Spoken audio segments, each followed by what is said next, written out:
So yesterday, we got on Rashad Jennings for putting the Giants' business in the streets. Yes, they made a terrible offensive call that, of course, we all saw cost them the game on Sunday Night Football. Well, via the New York Post, Jennings formally apologized to Eli, Tom Coughlin, and the New York fans for essentially throwing those two under the bus. Stephen A., what impact is this apology going to have on the Giants moving forward? Well, I don't know Rashad Jennings personally, so I want to give him a lot of credit for apologizing. I want to take him at his word from the perspective that he was genuine, that he had no idea that it would blow up to this point where people were looking at him and questioning, you know, his professional integrity, how he could throw the quarterback for the team under the bus the way that he did. Maybe he didn't surmise that it would elevate to this point. I don't know how that's possible, but it is possible, I guess. And so his willingness to come out and so clearly and emphatically apologize, I think he needs to get a lot of credit for that. Having said that, I would view him with a raised eyebrow moving forward. And there's very little that I would trust him with.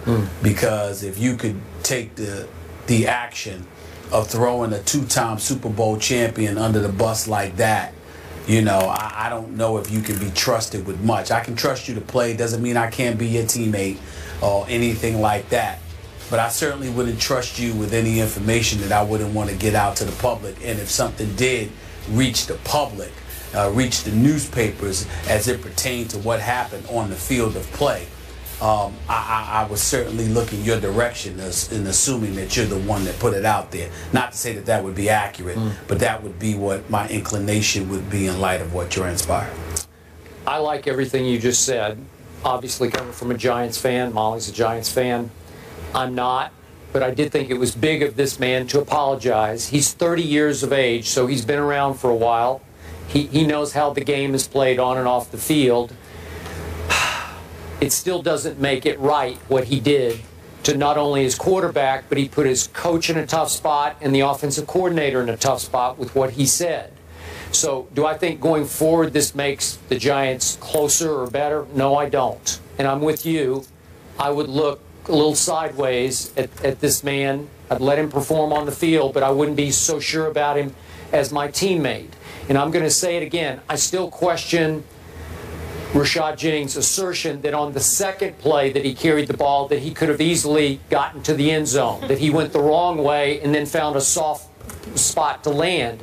That's not the play I see on tape. Maybe I don't know what I'm talking about, but it looked like the Cowboy defensive line just flat out defeated the Giants' offensive line and that he had nowhere to land except right there. Big assertion to be made is the fact that he went to extraordinary lengths to cover his own self at the expense of a teammate. Yes, very, very true. All right, more First Take after the break. Keep it here. Meanwhile, the Ravens had two major losses Sunday. One, the game to the Broncos in Mile High, and two, Terrell Suggs. Suggs is done for the year with an Achilles injury.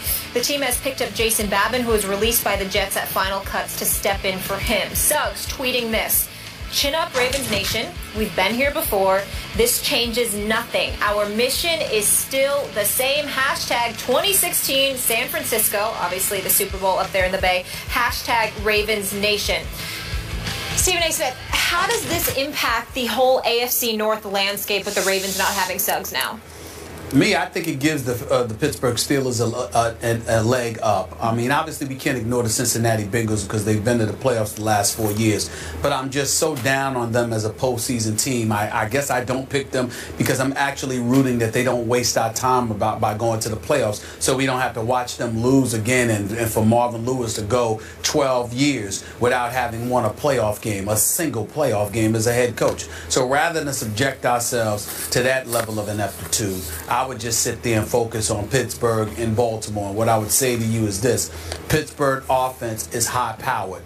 Once Le'Veon Bell comes back and Martavius Bryant comes back, it'll be even better. Hopefully Pouncey will be coming back as well. The defensive side of the ball makes them highly questionable, but I've got to believe that at some point in time, they won't look as ridiculously awful as they did to open the season.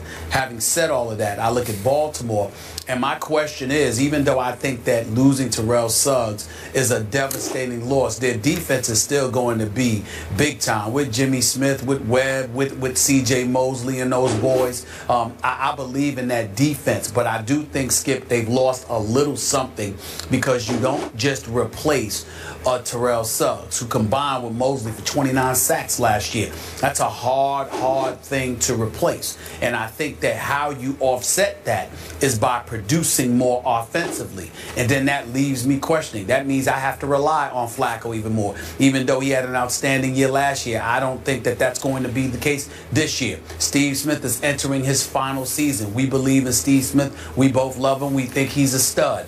But Torrey Smith is gone. And when I look at what they have in Perriman, we just don't know what he's going to be able to deliver. So all of those things being considered, even though I like Forsett a lot and what he's capable of doing, everybody knows him now. He's not going to surprise anybody. I just think the loss of Suggs, from a motivational perspective as well as from a production perspective, you don't just lose him and things remain the same. Even if it's just a little bit, you've lost something. And them with the Steelers was nip and tuck. And when you combine that with the fact that the offense would need to make up for the loss of Suggs, I don't see this offense being able to do it. I'm not saying they're not going to make the playoffs. I'm not saying they're going to fall apart. But I no longer perceive them as my division winners in the AFC North because I think losing Suggs is going to cost you something. I refuse to believe a player of that magnitude being gone means nothing. I hear what you're saying, and yet I still like the Ravens to win this division. I still have Pittsburgh winning a wild card. But listen,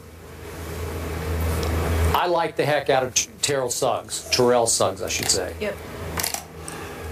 I've had many battles with him on this show, but I respect the heck out of him on the football field. Unfortunately, his other Achilles just snapped. He's had two of them now on both sides. That's just freakish, flukish, bad luck. I don't know what it is. I can't explain. That's the most inexplicable injury of all the injuries. Is why your Achilles, when you're basically doing nothing, just snaps. I guess it's just meant to be. So I feel for him.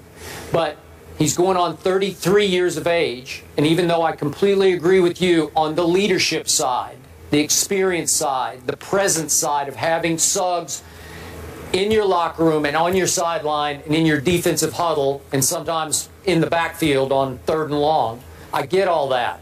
But in this game last Sunday at Denver, big opening game for them, place where they've been very successful, man, I look at his stats, there aren't any. Mr. Suggs registered 0-0. He didn't have a tackle or a sack until he was gone with 8:21 left in that game.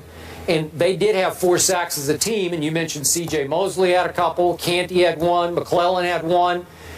Ozzie Smith is a flat-out wizard of a GM. I don't know that there's anybody better in football at picking players, that knowing talent than Ozzie. He just keeps reloading and reloading and reloading. And half the time I look at the names that Flacco's throwing to, Crockett Gilmore, I know he was there last year, but I don't even know who these people are, and they're all pretty good.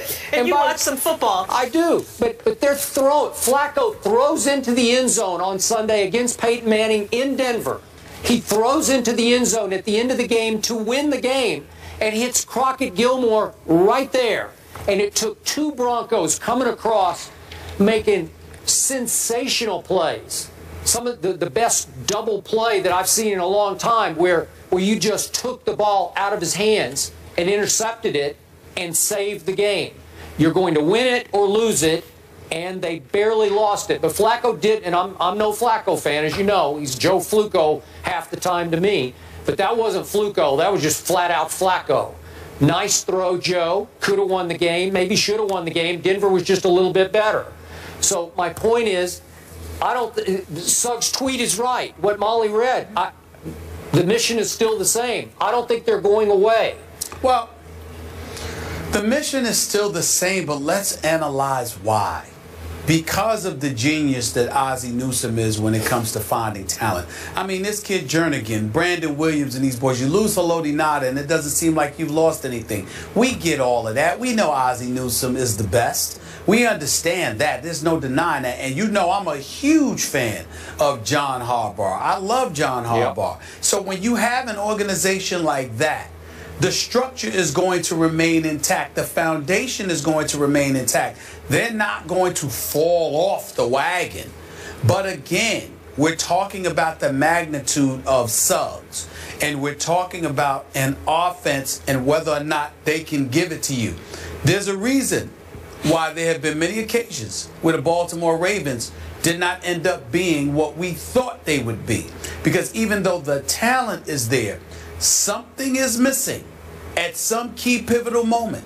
And as a result, it ends up negating their ability to propel themselves. Okay. And I think this is one of those instances where it'll happen. They'll make the playoffs because they're too stout not to. But I just think that they lose a little something with Suggs. And that may be all that the Steelers need to leapfrog over them. Okay, last quick point about those Steelers. I remind you that last Thursday night, opening night, at Foxborough, Tom Brady was protected by 3 rookies in his offensive line. I agree. And this kid running the ball behind Tom Brady, the kid that Rex can't remember his name, that kid had been out of football for 2 years, and they got away with him running and catching the football and torched the Pittsburgh defense. I'm just not sure it's good enough to stand up to win this division. Well, I agree with you. The Steelers' defense is definitely suspect. Shazier and Jarvis Jones definitely need to step up. Timmons needs to get in their head and get them to produce something. Yep. And my God, can I please get some kind of pass rush? Pretty please, with Sugar on top. Can somebody on the Pittsburgh Steelers record some sacks? I mean, good Lord. So, Stephen A., you have the Steelers winning the division. Skip, you have the Ravens and the Steelers getting in with a wild card? Yep. All right, here's the AFC North matchups this weekend. 49ers at Steelers, that's a good one. Chargers, Bengals, Titans, Browns, Ravens at Raiders. Beast Mom, I didn't write this. You're all wrong for that. That was funny, though. Marshawn's mom takes to Facebook and blasts the Seahawks play calling. Mark Schlereth is in the house. He joins the desk to offer his thoughts as well. Don't miss it after the break.